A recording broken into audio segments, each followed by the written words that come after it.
Good morning, I'm Zach. What do these 6 people have in common? They are all men. They are all men. You can take a closer look if you like. They all are famous. They're all famous, yep. Something else. This is a closer look at the 6 people that I was showing them, just in case it's not very clear in the video. Do you think they have a lot of friends? No. Not really. No? Why not? They were really best or in the succeed. Or Really something. focused? Yeah. So they're very focused people I who can say maybe that. don't have a lot of friends. I would say that that's what fame does to you. You cannot get. Oh, it's because they're famous. No, they were like this before they were famous. Because they were too smart to fight. They're very smart, yes. But today I am talking about the spectrum. So these people all have differences in interest. I just want to show you the diagram that I was trying to draw on the board, but it was taking a while. In a normal speech, I would give them a handout or show it on the board with a PowerPoint or something. So if you have these 2 things, then you could be on the autism spectrum. Oh. So all of these people are on the autism spectrum. They have high functioning autism, which is also called Aspergers. Alright, Eminem sings about Aspergers in some of his songs. Bill Gates and Steve Jobs are the computer nerds, they're into computers a lot. And then you've got Mozart, who was very good at music, and Einstein and Charles Darwin, who were geniuses. Okay? So first, I will talk about the differences that people on the spectrum have. So these differences. These are differences to people that are not on the spectrum, which is called neurotypical. So if you don't have autism, you're neurotypical. Then I will talk about how you get an assessment. So how the doctor will give you a formal assessment for autism. And then finally, I will tell you how we can all help people who are on the spectrum, because they have these differences and difficulties, and we can all do something to help them. I will speak for around 5 minutes, and I'll take questions at the end, so please write down your questions if you don't want to forget them, or if you can just remember your questions, that's okay. Alright, so first I'm going to talk about the differences. So I want to ask you some questions to see if you think you might need to see a doctor. Okay? So, number 1. Do you prefer to do things on your own or with other people? Just think about it. Do you prefer to be on your own or with other people? Do you follow strict routines, like waking up at the same time every day, having the same thing for breakfast every morning, wearing the same clothes every weekend? Do you follow these strict routines, or don't you care? Can you be different? Are you very serious about your hobbies and interests? Like if you like, I don't know, reading books, do you read all the time? Like all the time? Even if people want to go out with you, you're like, no, I'm reading, I'm doing this. Are you like really focused on your hobbies and interests? Do people think you are a bit rude or direct? Like when you speak to them, are you a bit rude? Or do you come across as a bit rude? Even if you don't want to be. It's kind of accidentally. Do you find social situations easy or difficult? Like if you go to a party, can you chat to people and have fun? Or are you constantly thinking about what people think and how you can start a conversation or finish a conversation or take part in a group? Would you rather go to the library or the party? Or a party, if I gave you the choice? Are you very sensitive to noises or bright lights? Or smells, or like touches, like people touching you? And are you fascinated by numbers and patterns? If you answered yes to some of these questions, then you might need to see a doctor to see if you can get an assessment. Okay? So the second thing I was going to talk about is, the second thing was how to get an assessment. Right? So if you think that you have these differences, Then you need to go to the doctor, you tell them that you have these differences, and then they will put you forward to get an assessment. In the UK, it takes roughly 2 years from going to the doctor to seeing a psychologist. 2 years, which is far too long.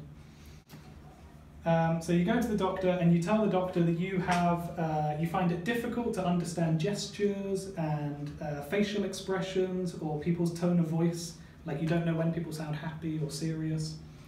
You find it difficult to start a conversation or end a conversation or maintain a conversation. You have differences in your non-verbal communication, like your eye contact. So usually these people won't look at you in the eye. They'll kind of look maybe down, or they'll look through you, or they don't want to look in your eyes. You find it difficult to understand the kind of social rules and the non-verbal cues.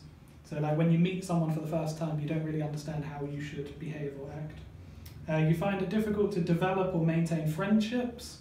That's why you probably want to do things by yourself, not with other people, because you don't want to get confused about being friends with them. You find it difficult to understand other people's thoughts or feelings. So like if somebody thinks something different to you, you don't understand why. Like you think everybody thinks the same. You like a routine and to do things the same way or in a specific way. You have special interests which can develop to a high level of expertise. So maybe Mozart was interested in playing the piano, but he played all the time because he was obsessed. He couldn't stop playing, and that's why he became like the master of the piano. So you go to the doctor, you tell them that you have these differences, and then they will refer you to a psychologist. So then you receive a letter from the psychologist, and they say, we would like you to come for an assessment. You have your first assessment, and then a second assessment, and then if they think that you are on the spectrum, then you go for a final assessment where they tell you yes or no if you have autism. Okay? But you might wait up to 2 years in this country to get the assessment. And they'll ask you questions about your childhood, they'll speak to your parents, they'll maybe speak to your husband or wife if you're married, to try to build a picture of your childhood and your lifestyle and how you interact with your friends and about your hobbies and interests and stuff like that. So then finally, I want to talk about how we can help people on the spectrum. So, because people on the spectrum can be a bit rude and direct, you can help them by being direct yourself. And you just give them the instruction. And it's not rude, they just understand that that's what's happening. You try not to use too much non-verbal communication. So you have to actually say what you want with speaking. They don't understand like if you look at them a bit, or you need to actually tell them. And you make your points very clearly. Also, it's good if you check with them that they understand. So you might think that they've understood what you said because they're like, oh yeah, okay, I understand. But they don't really, they're just trying to be nice because they don't want to embarrass you or embarrass themselves by asking again. So you have to say to them, what time? What time are we having lunch? 12 o'clock. And you check, okay? What's another one? Oh, the sensory sensitivities. So if you know, so a lot of people on the spectrum don't like to be touched. Like they don't want to, you know, be hugging and kissing and all that. Even shaking hands is a bit like, oh. So try to, if they don't want to be touched, like don't touch them, like it's okay. Or if it's very noisy, maybe they've got headphones. So like if you're on the train and you're trying to speak to them, maybe they need their headphones because they're trying to cancel out the noise around them. Or you could have a quiet place for them to go. Finally, people on the spectrum don't really like change. So if you say to them, we're having lunch at 12 o'clock, and then you text them at 11 o'clock and say, oh, sorry, it's at 2 o'clock. They're like, I thought it was 12 o'clock, I've planned 12 o'clock, I've arranged the train, I know what I'm doing, it was 12 o'clock, what are you doing? So you can't change. Well, you can change, but it will be very stressful for that person. So try to stick, if you're going to make a plan, you have to stick to the plan. Okay? So they are some things that you can do to help them, isn't it? Thank you for listening. Do you have any questions? So And were they low functioning or high functioning? I should have spoken about the difference. I was only talking about high functioning people. Yeah. Who can like go out in society Yeah, and yeah, they yeah, don't yeah. have as many visible problems. Then you've got Yeah. low functioning people who are a lot more like, you can tell that they are autistic. Yeah. Like these people, it's kind of invisible. Yeah. Like they can go on TV Yeah. and be interviewed and stuff like that. The experience I have with autistic children is the older one, Right. the string. They usually need like more assistance. or Yeah, whatever. yeah. So They are dependent of yeah, someone else. yeah. Yeah. Does anyone have any other questions more about high functioning autism? Yeah. Then these kind of people don't know that they are actually like autism. Yeah, so this is the crazy thing. They know that they are, but it's something that you have for your whole life. So like these people were autistic before they were famous. Like you're born like that. So if you have children, you can check because if you say their name, they don't look at you. They like to line up all of their toys like in a very straight row and they're very regimented. Or they'll only wear some clothes because it feels good or it looks good. They don't want to change. So you can tell when children are, but some people don't get diagnosed as children because they kind of survive and it's okay and you think maybe they're just a bit like weird.